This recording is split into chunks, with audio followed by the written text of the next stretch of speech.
Nós passamos esse fim de semana falando sobre intimidade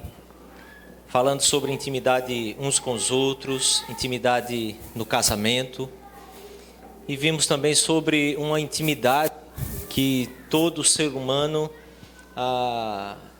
ficou afastado, perdeu.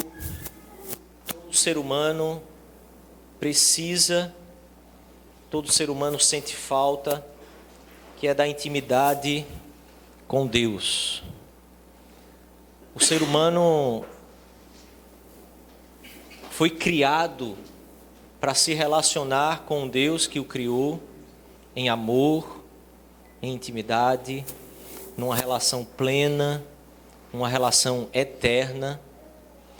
E essa intimidade foi quebrada pela decisão do ser humano. E a palavra de Deus diz que pela desobediência de um só, todos os outros receberam a condenação, receberam a morte. E aí conversamos um pouco também sobre essa morte, que na verdade é uma consequência de todo relacionamento que foi vítima da infidelidade. Todo casamento que alguma das partes trai é um casamento que, de certa forma, passa pela morte. Quando nos divorciamos, por exemplo, não desejamos mais lembrar ou ficar lembrando do casamento que passou. Nós resolvemos no coração matar não só a lembrança das coisas, como também da pessoa. É um tipo de morte. Porque toda a consequência de uma aliança de intimidade quebrada, ela termina sendo a morte. Nós matamos no coração. A intimidade com o Deus Santo, Criador, justo, perfeito, ela foi quebrada porque nós, seres humanos, nós somos os infiéis. Nós adulteramos nessa relação. E a consequência dela é a morte. De maneira que, ainda que morrêssemos, não seríamos capazes de restabelecer essa intimidade, comunhão, relação com o Deus Santo que nos criou. Por isso eu queria ler com você um texto que está na palavra de Deus. Evangelho de João, no capítulo 10. Nós lemos um texto onde Jesus se apresenta a nós como aquele que nos substitui. Jesus diz assim: é por isso que o Pai me ama, porque entrego a minha vida de livre vontade. Assim sou livre para reavê-la. Ninguém toma de mim, eu a entrego porque quero. Tenho o direito de entregá-la, mas também de reavê-la. Recebi a autoridade do meu Pai, essa autoridade do meu Pai. Imagine você que o Deus Santo, justo, puro, é um Deus que não se relaciona não apenas com pessoas que cometam erros, mas Ele é um Deus que, por sua santidade e pureza e justiça, Ele está em uma condição tão diferente da condição humana, que essa relação humana com esse Deus torna-se impossível, porque a mínima falha não pode entrar em relação com um Deus que não tem nenhuma sombra de erro, nenhuma sombra de maldade, nenhuma sombra de mudança. Nós, seres humanos, então, nascemos em um estado de distanciamento de Deus. E embora o nosso coração tanto necessite da união com esse Deus que dá sentido, que dá a cheiro, que dá cor, que dá beleza a tudo o que foi criado, inclusive a nossa vida, ainda que o nosso coração deseje isso, ainda que o nosso coração, mais do que deseje, melhor, anseie, precise, o nosso coração não sabe, o nosso coração não busca, o nosso coração não encontra o verdadeiro caminho e sentido, alvo do que a gente de fato precisa. Se chama Deus. Essa intimidade, então, na perspectiva apenas humana, uma intimidade com Deus é uma intimidade impossível de termos. Sim, eu, você, qualquer outro, não pode ter intimidade com Deus. Não pode ter comunhão com Deus. Não pode conhecer a Deus, porque o caminho que Deus estabeleceu para que nós fôssemos corrigidos, fôssemos restaurados do nosso próprio pecado e do pecado que herdamos desde que nascemos.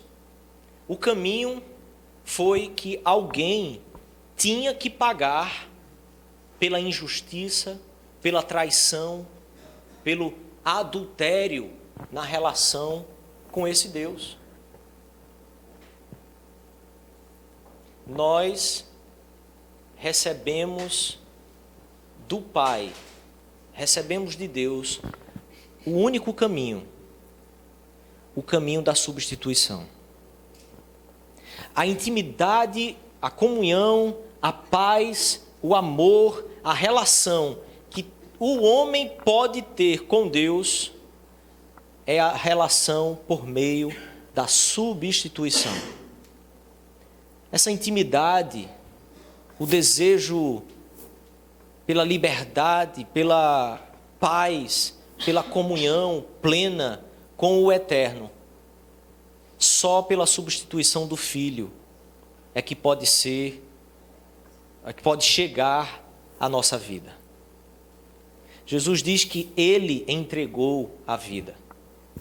Você já descarregou a sua ira em alguém por algum motivo? Em algum momento você, de tão irado, descontou em alguém, descarregou em alguém? Quem tem filho às vezes passa por isso.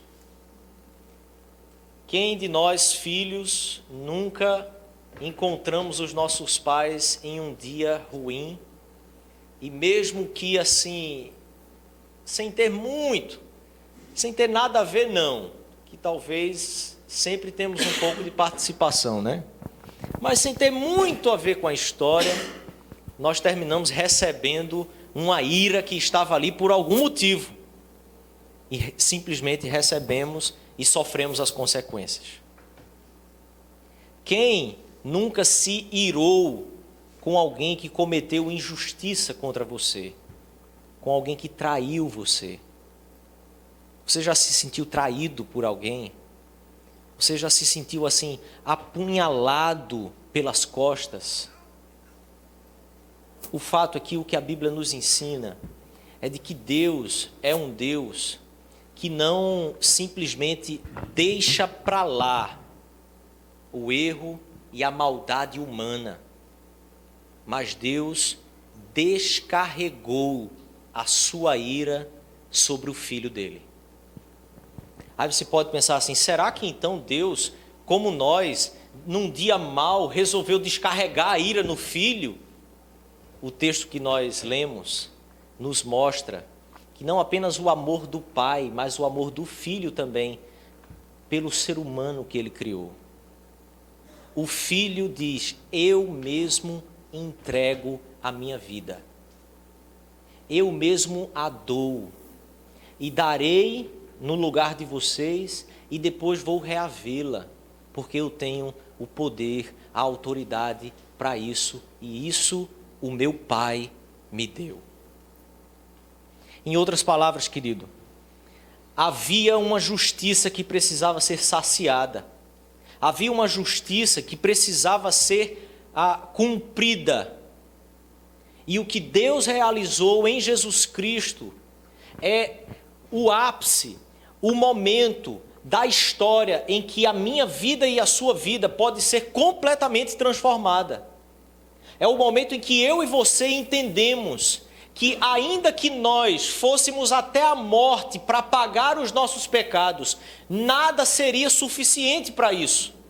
Para restabelecer a comunhão com Deus, nada seria suficiente para isso. Mas o próprio Deus encarnado, vindo ao mundo, tornando-se homem como eu e você, carne, ser humano, perfeito, diferente de mim e de você. Ele vai até o madeiro e lá ele substitui a você e substitui a mim.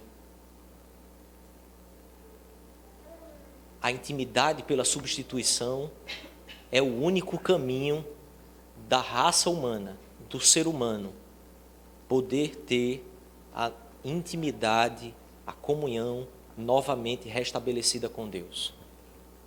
E isso se aplica de diversas formas, porque muitas vezes nós não temos uma relação com Deus, mas às vezes nós acreditamos que temos relação com Deus.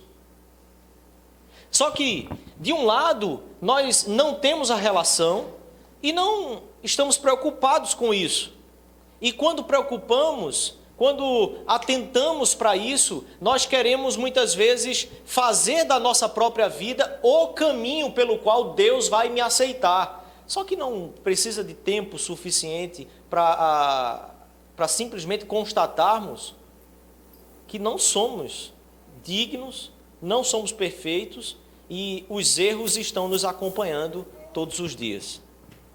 Mas de um lado, muitas vezes acreditamos que mantemos comunhão com Deus, mas acreditamos que mantemos uma relação, uma intimidade com Deus pelas coisas que praticamos e produzimos. Acreditamos que o obedecer a algumas regras, que o obedecer a algumas normas e condutas, estabelecer alguma forma de vida mais enquadrada, mais certinha, acreditamos que isso faz com que Deus olhe para nós e nos aceite. Quando, querido, a única forma de termos a intimidade real, plena com o Deus Criador, é a maneira que o Deus Criador estabeleceu. E ao dar o seu próprio Filho para isso, Ele não abre mão, nunca abriu e nunca abrirá mão para outro caminho que seja. Em outras palavras, depois de ter entregue o próprio Filho à morte, ao sofrimento, ao castigo, para que nós pudéssemos ter a intimidade plena com Ele e eterna, acredita você que Ele abriria uma outra alternativa depois de ter visto e feito o próprio Filho unido ao Pai como um só, por toda a eternidade? E ao receber todos os pecados da humanidade sobre si, e porque o Deus Santo não pode ter pacto ou união com qualquer pecado que seja, quando Jesus recebe os nossos pecados, Ele diz que foi desligado, separado. O Deus que, sendo um, se separou por um momento por causa dos pecados da humanidade que recebeu sobre si,